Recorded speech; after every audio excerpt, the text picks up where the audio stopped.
Hello दोस्तों, मैं देव स्वागत करता हूँ सबका इस वीडियो में। हम 10th क्लास के चैप्टर नंबर 4 दोहरा समीकरण के बारे में बात कर रहे हैं। अब तक हम चैप्टर नंबर 4 में 4.1, 4.2 और 4.3 के क्वेश्चन नंबर 2 तक हल कर चुके हैं। अब हम क्वेश्चन नंबर 3 से लेके 5 तक जो 6 तक 3 4 5 6 तक बात करेंगे, जो कि आपके क्वेश्चन को क्या करेंगे आसानी से, बहुत आसान तरीका अकॉर्डिंग टू बोर्ड पैटर्न वो क्या करेंगे, सॉल्व करेंगे। आइए देखते हैं क्वेश्चन नंबर 3 आपका क्या है कि क्या एक ऐसी आम की बगिया बनाना संभव उसकी लंबाई चौड़ाई से दुगनी हो और उसका क्षेत्रफल कितना हो, 800 मीटर स्क्वायर हो। यदि हाँ तो उसकी लंबाई चौड़ाई ज्ञात कीजिए। तो सबसे पहले लंबाई चौड़ाई की बात कर रहे हैं, इसका मतलब डेफिनेटली आयताकार बागिया होगी। तो हम एक आयताकार ड्रॉ कर लेते हैं। आया रेक्टेंगुलर बना दिया हमने और इसका नाम दे देते हैं ए बी सी और ये डी। इसमें कहना चाहता है लंबाई चौड़ाई से दुगनी है। तो लंबाई को अगर हम लंबाई यानी चौड़ाई को हम कितना मान ले, x मान ले, तो लंबाई कितनी हो जाएगी, 2x हो जाएगी या नहीं होगी। उसने क्या रखा है, लंबाई चौड़ाई से दुगनी है, यानी लंबाई ज्यादा है किससे, चौड़ाई से। चौड़ाई को मैंने कितना मान लिया, x मान लिया, तो लंबाई कितनी हो जाएगी 2x। और ये किस में चल रहा है, मीटर में चल रहा है। तो ये कितना है यहाँ पर x मीटर और ये कितना हो जाएगा 2x मीटर। तो उसकी क्या ज्ञात करनी, लंबाई और चौड़ाई ज्ञात करनी है। आइए देखते हैं। तो सबसे पहले हम क्या मान लेते हैं, माना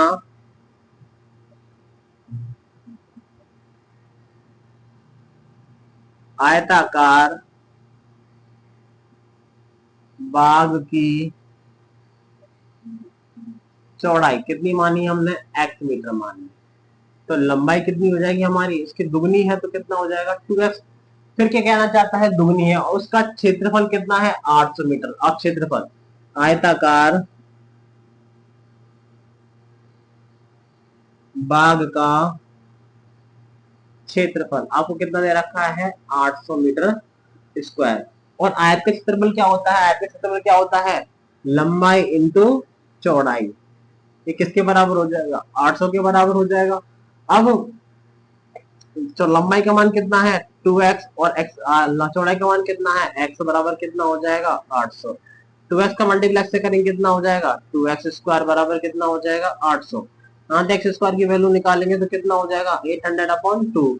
तो x square is equal to कितना आ जाएगा आपका 4 मीटर। लेकिन हमें वैल्यू किसकी चाहिए, x की वैल्यू चाहिए ना। तो x की यहाँ से वैल्यू निकाल देंगे, इस पर क्या लगेगा अंडर रूट लगेगा 400, और वो भी किसमें प्लस माइनस में।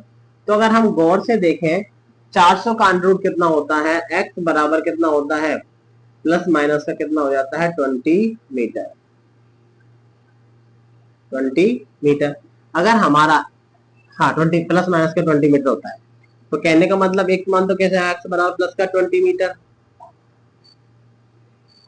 और एक मान कैसा आएगा x इक्वल टू माइनस का 20 मीटर। ये दोनों वैल्यू आएंगे हमारी। अब सबसे बड़ी मोस्ट इंपोर्टेंट बात ये होती है कि दूरी जो होती है वो कभी भी ऋणात्मक नहीं होती है। तो इसलिए क्या करेंगे, देख सकते हो यहाँ दूरी ऋणात्मक नहीं होती है। जब दूरी ऋणात्मक नहीं है तो किसको नहीं लेंगे, इसको तो लेंगे नहीं, तो किसको लेंगे, इस वाली टर्म को ले लेते हैं। तो इस तरीके से देखा जाए तो चौड़ाई कितनी हो जाएगी, आयताकार बाग की चौड़ाई x बराबर कितना हो जाएगा 20 मीटर और आयताकार बाग की लंबाई कितनी है, चौड़ाई से दुगना है। तो 2 इंटू कितना हो जाएगा 20 बराबर कितना हो जाएगा 40 मीटर। आई होप आप लोगों को ये क्वेश्चन समझ में आया होगा। समझ में आया है तो वीडियो को लाइक करें, चैनल को सब्सक्राइब करें। इसके बाद जो नेक्स्ट क्वेश्चन है, जो 4.3 का क्वेश्चन नंबर 4 है, उस पर वर्क करेंगे। आइए देखते हैं क्या क्वेश्चन है। तो फ्रेंड्स अब आपके पास में 4.3 का क्वेश्चन नंबर जो नेक्स्ट जो दे रखा है वो क्या दे रखा है कि क्या निम्न स्थिति संभव है, क्या एक ऐसी स्थिति संभव है। इसने पूछा है क्या ऐसी स्थिति संभव है, यदि हाँ तो उनकी क्या निकालनी है हमको, वर्तमान आयु। कहने का मतलब यह है कि दो मित्रों की आयु का योग 20 वर्ष है। कहने का मतलब यह है कि पहला फ्रेंड ए और दूसरा फ्रेंड कितना है बी। अगर दोनों की आयु को ऐड किया जाए तो वो किसके बराबर आना चाहिए, 20 के बराबर आना चाहिए, 20 वर्ष के बराबर। तो 4 वर्ष पूर्व उनकी आयु का गुणनफल 48 था। कितना था? 48 था। तो 4 वर्ष पूर्व मान के चलो, अभी कोई फ्रेंड कितने साल का है? 20 साल का। तो 4 वर्ष पूर्व पहले कितना था? 16 साल का। तो 4 वर्ष पूर्व का मतलब होता है पुराना, यानी पहले साल के बारे में हम बात कर रहे हैं। तो आई होप आप लोगों को समझ में आया होगा कि a प्लस बी बराबर क्या दे रखा है आपको? 20 दे रखा है। यदि मैं b की, अगर a की आयु को मैं x मान लूं और b को ऐसे ही रहने दूं, बराबर कितना हो जाएगा? 20। अगर b की वैल्यू निकालना चाहता हूं तो 20 माइनस कितना होगा? x। तो दूसरे व्यक्ति की आयु कितनी आ जाएगी? वर्तमान आयु 20 माइनस का x। तो लिखते हैं, फिर करते हैं आगे सॉल्यूशन इसका। तो सबसे पहले क्या करते हैं? माना हल। माना पहले मित्र की वर्तमान आयु बराबर कितनी मानी है? x वर्ष। वर्ष लगाना बहुत जरूरी है। माना दूसरे, पहले की जगह अब क्या आएगा? दूसरा मित्र आएगा। दूसरे मित्र की वर्तमान आयु क्या होगी? जब पहले की x है, अभी भी मैंने बताया था x प्लस ये b रख के बराबर कितना हो जाएगा? 20। और b का मान निकालना चाहो 20 माइनस का x। b का मतलब होता है दूसरा फ्रेंड। तो कितनी आ जाएगी? 20 माइनस x वर्ष। अब वर्तमान आयु निकाल ली हमने। उसके बाद में कहना चाहता है कि 4 वर्ष पूर्व, कितने वर्ष पूर्व? कि 4 वर्ष पूर्व पहले मित्र की आयु बराबर कितनी हुई? 4 वर्ष। एक्स माइनस का 4 वर्ष होगी कि नहीं होगी? जो वर्तमान आयु उससे 4 वर्ष कम कर देंगे। उसी प्रकार 4 वर्ष पूर्व दूसरे मित्र की आयु बराबर कितना हो जाएगा? 20 माइनस एक्स माइनस का 4। कितना आ जाएगा बोले तो? 16 minus x. X minus 16 minus x बस। देखो 16 में से 4 के तो कितना? 20 में से 4 के तो 16 माइनस एक्स वर्ष आ जाएगा। अब क्या कहना चाहता है? 4 वर्ष पूर्व उनकी आयु का गुणनफल अनुसार कितना हो जाएगा? 48 का। तो प्रश्न अनुसार 4 वर्ष पूर्व पहले मित्र की आयु और 4 वर्ष पूर्व दूसरे मित्र की आयु का क्या गुणनफल किसके बराबर है? 48 के बराबर था। मल्टीप्लाई करो, एक्स का मल्टीप्लाई से करेंगे कितना हो? 16 से करेंगे कितना हो जाएगा? 16x। एक्स का इससे करेंगे कितना हो जाएगा? माइनस का एक्स स्क्वायर। 14 का 4 का 16 से करेंगे तो कितना हो जाएगा? माइनस का 64। और माइनस माइनस क्या हो जाएगा? प्लस 4x बराबर कितना हो जाएगा? 48। इसको थोड़ा सही कर लेते हैं। कितना हो जाएगा? माइनस का एक्स स्क्वायर, 4 और 16 कितना हो जाता है? प्लस का 20, माइनस का 64 पहले से ही है। 48 को उठा के दल लाएंगे, इसको हो जाएगा माइनस का 48 इज इक्वल टू कितना हो जाएगा? 0 हो जाएगा। तो माइनस और मैं हाँ एक स्टेप बाद एक्स स्क्वायर प्लस, हाँ ये कुछ रह गया। अच्छा एक्स रह गया। तो 120x 48 और 64 कितना हो जाता है? माइनस का 2, 10 और 11, 112 इज इक्वल टू कितना हो जाएगा? 0। माइनस कॉमन ले लेते हैं, 0 में पहुंचा देते हैं तो कितना हो जाएगा? एक्स स्क्वायर माइनस का 20x और प्लस का 112 इज इक्वल टू 0। ये देख लीजिए, यहां तक ये क्वाड्रेटिक इक्वेशन आ चुकी है। अब हमें देखना है क्या ऐसी स्थिति संभव है इसके मूल निकल के आएंगे या फिर नहीं निकल के आएंगे। कहने का मतलब एक्स के मान आएंगे या फिर नहीं आएंगे। तो क्या करते हैं? समीकरण को a x square plus b x plus c is equal to 0 से क्या करने पर? तुलना करने पर।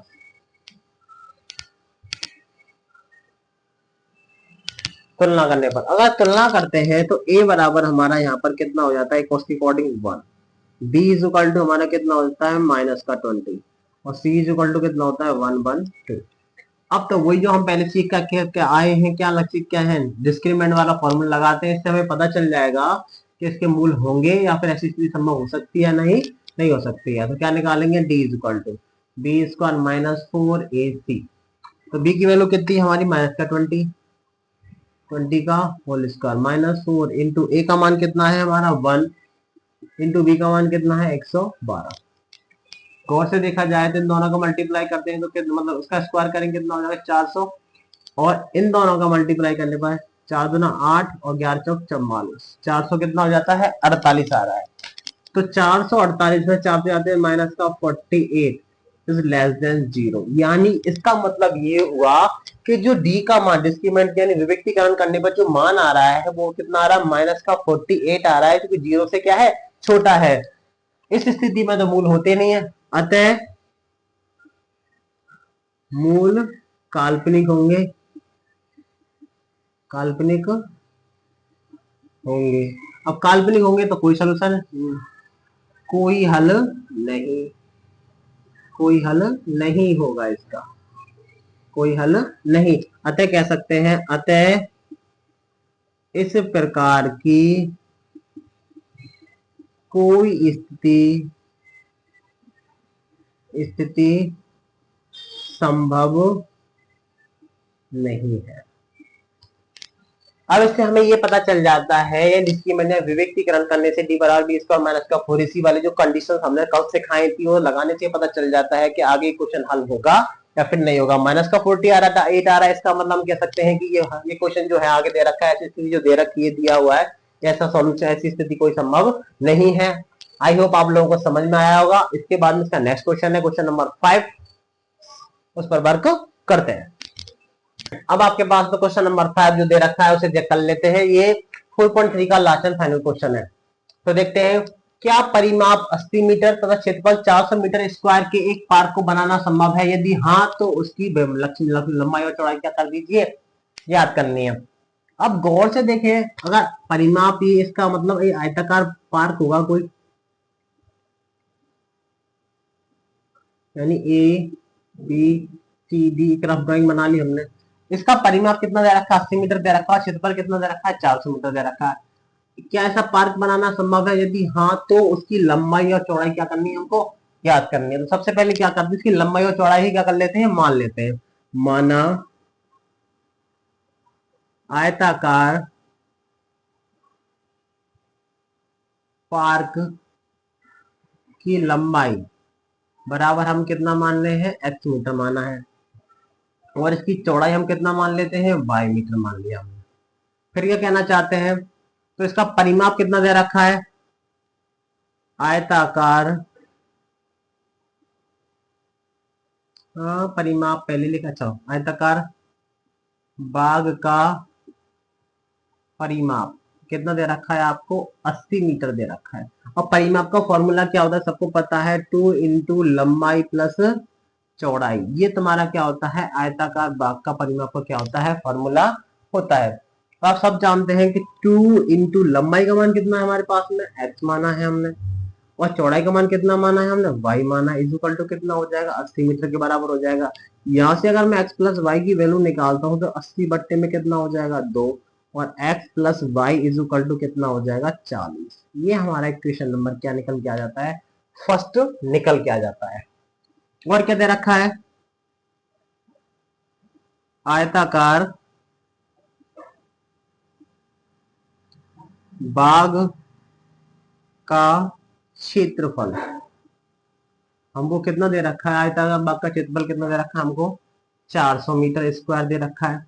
क्षेत्रफल का फॉर्मूला क्या होता है, वही लगा दो, लंबाई इंटू चौड़ाई इज इक्वल टू कितना हो जाएगा 400। लंबाई का मान कितना है हमारा x, और चौड़ाई का मान कितना है हमारा y, इज इक्वल टू कितना हो जाएगा 400 के बराबर आ जाएगा। तो इसका मतलब कहने का मतलब x y is equal to कितना हो जाएगा 400।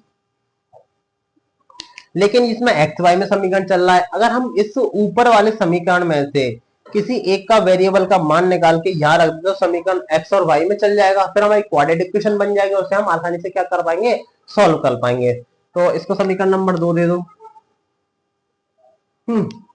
तो समीकरण 1 से वाई का मान लिख देता हूं, समीकरण 1 से वाई का मान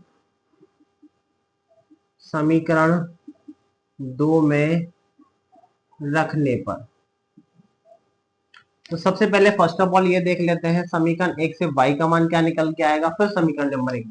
समीकरण एक क्या है तुम्हारा, तो x plus Y is equal to कितना है 40। यहाँ से y का मान निकाल देंगे 40 माइनस का x, तो इसको कहाँ रख देंगे, पुट इन कहाँ, टू समीकरण नंबर 2 में। समीकरण नंबर 2 का ये रहा, तो कितना हो जाएगा x, y के स्थान पर कितना रख दो आप, 40 माइनस का x इज इक्वल टू कितना हो जाएगा 4। आई होप आप लोगों को समझ में आ रहा होगा। सबसे पहले समीकरण एक से मैंने किसका मान निकाला है, y का निकाला है। आप चाहो तो x का भी निकाल सकते हो, उसको कोई फर्क नहीं पड़ने वाला। मैंने इसलिए y का निकाला है कि पूरा जो समीकरण है अब x में आ जाएगा और क्वाड्रेटिक इक्वेशन आसानी से बन जाएगी। अब तक हम x के क्वाड्रेटिक इक्वेशन को सॉल्व करते आए हैं। इसका मतलब मल्टीप्लाई से करेंगे कितना हो जाएगा 40x माइनस कितना हो जाएगा एक्स स्क्वायर, और 400 का दल लिया होगा तो कितना हो जाएगा माइनस के 400 इज इक्वल टू 0।